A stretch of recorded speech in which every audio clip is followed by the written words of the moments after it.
It's only 400 milliliters of your blood. How can you refuse?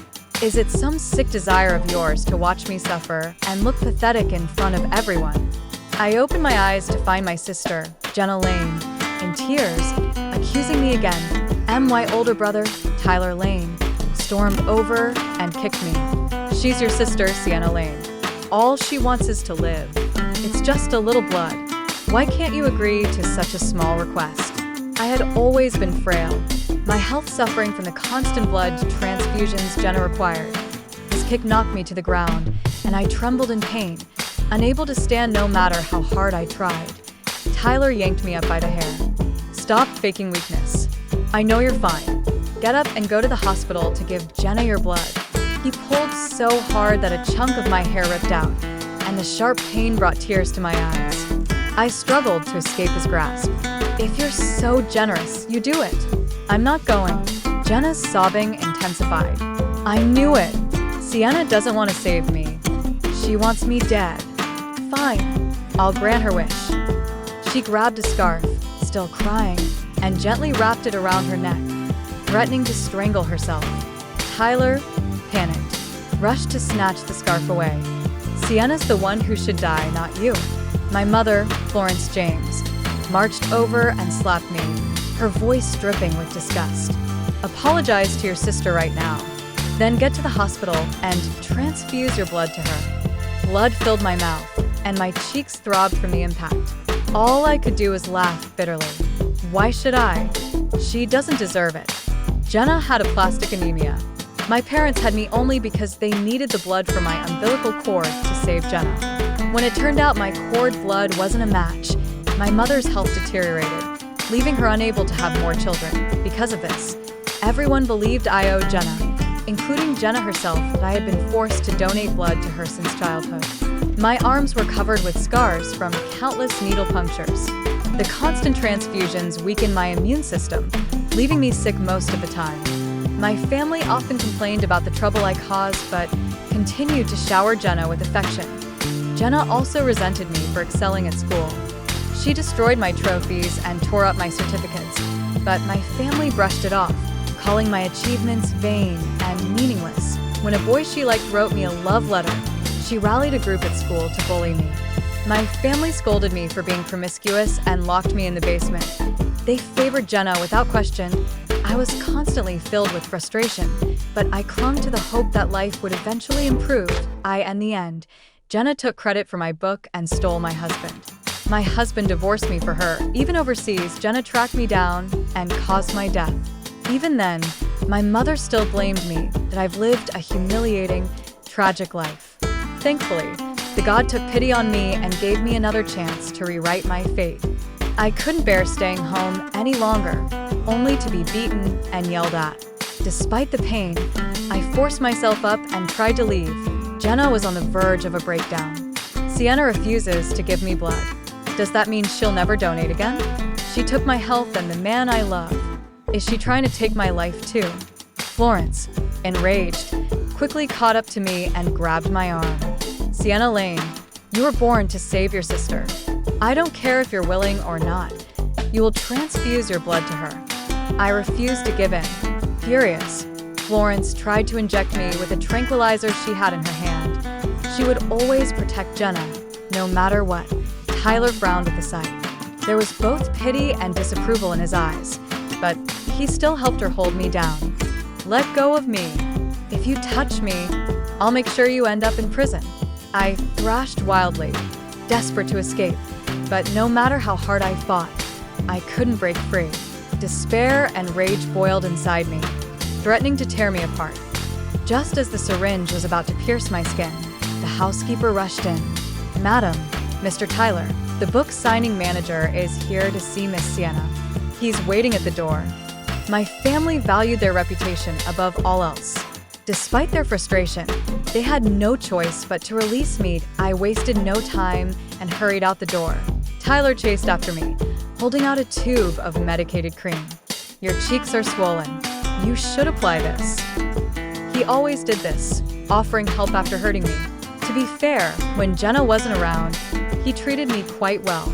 However, whenever there was a conflict between us, He always took her side, and why Mother was the second wife, and Jenna came along with her. Unlike me, Tyler was not Jenna's biological sibling that I didn't take the cream from him. I only stared back coldly. Tyler frowned. Sienna, Jenna is your sister. You both share the same rare blood type. If you don't help her, she'll die. I met his eyes calmly. I don't know if Jenna will die if I stop giving her blood, but I do know I will if I keep doing it. Tyler's voice rose in frustration. 400 milliliters is a perfectly safe amount of blood for you to donate. We've never let the doctor take more than that. How could it possibly affect your health? I don't understand why you're always at odds with Jenna. Any woman under 90 pounds should not be donating blood.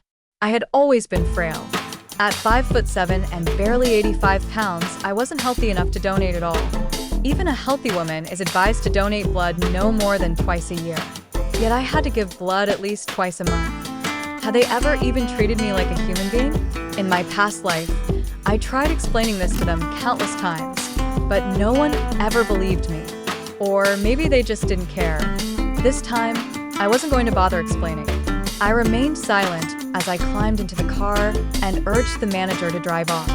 He noticed the handprint on my face and, concerned, handed me a mask. It was large enough to cover most of my face. When I arrived at the book signing, the place was packed with fans. The atmosphere was warm and welcoming at first.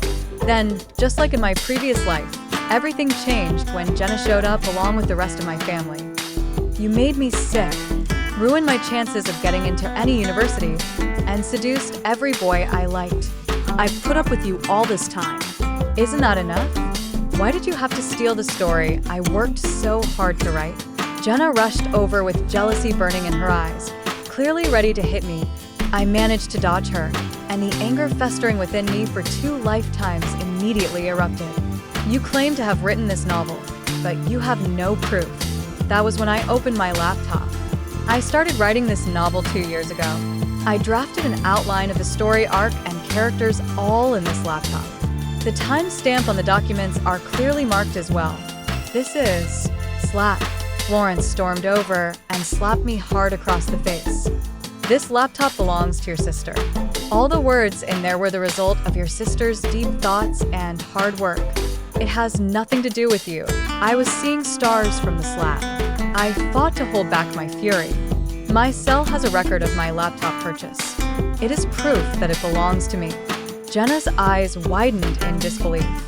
Were you planning to steal my ideas when you bought this laptop for me on my birthday? She's your sister. How could you scheme such a thing against her? I'll kill you, you wretch. Florence charged at me like a madwoman, her fists flying, as if I had indeed committed the crime she accused me of. Even my fiancé, Sean Reeves, was there. Impatiently, he tried to talk me out of it. Sienna, why don't you just admit that you plagiarized Jenna's story? Be straight with this and admit what you did. I'll still marry you on account of our time together. The crowd had their phones pointed at me, recording everything, and Owen questioned whether my family or fiancé were framing me. Apologize. You're a thief. Apologize. Demand after demand rang out, each more hostile than the last. Malice filled the air, all of it directed at me. Tyler gave me a sympathetic look, then addressed the crowd. Please calm down, everyone. As the editor-in-chief, I promise you'll get an explanation. He glanced at me, a warning clear in his eyes. Sienna Lane, we're family. Jenna has agreed not to call the police. You should apologize to her in front of all the fans and tell them Jenna is the real author of this book. You should do what's best for everyone. I hated this hypocritical side of him. I was about to say something when someone else spoke up. Sienna wrote this wonderful piece of work. I watched her work on it with my own eyes. When did it become plagiarism? An intimidating elderly man in a suit appeared by my side. His appearance caused a huge commotion among the crowd. This man was Elijah Hale, a Nobel Prize winner in literature. He was also my friend despite our age gap. He was well respected internationally in the literature field. I looked at him with tears brimming in my eyes. Thank you for standing by me, Grandpa Elijah. This isn't really help. The truth is the truth, and no one can malign you with me around. Elijah patted my shoulder sadly. The crowd shifted. No one dared question Elijah, and they quickly turned on my family and fiancé. How could you frame your sister like that? Shameless. Despicable. Tyler looked utterly pale. Mr. Hale, irritated. Elijah cut him off. You twisted the facts and framed a new author. How can someone like you be an editor-in-chief? Despicable men like you shouldn't be in this field. Jenna was going frantic. She sobbed and said, Mr. Hale, even if you are a literature titan, you don't have the right to poke your nose into another family's business. However, Elijah wasn't having it. I see now that any Tom, Dick, and Harry has the nerve to doubt me. A fake, hypocritical, vicious woman like you wouldn't be able to write such great work even if you lived 10 lifetimes. Sean and my family rushed to defend Jenna, but Elijah rolled his eyes. Who are you to waste my time? I've already called the police on Sienna's behalf. You can explain yourselves to them. The police arrived shortly after and took everyone to the station. Florence, Jenna, and Tyler were detained for 20 days for fabricating lies and slandering me, as well as for assaulting me.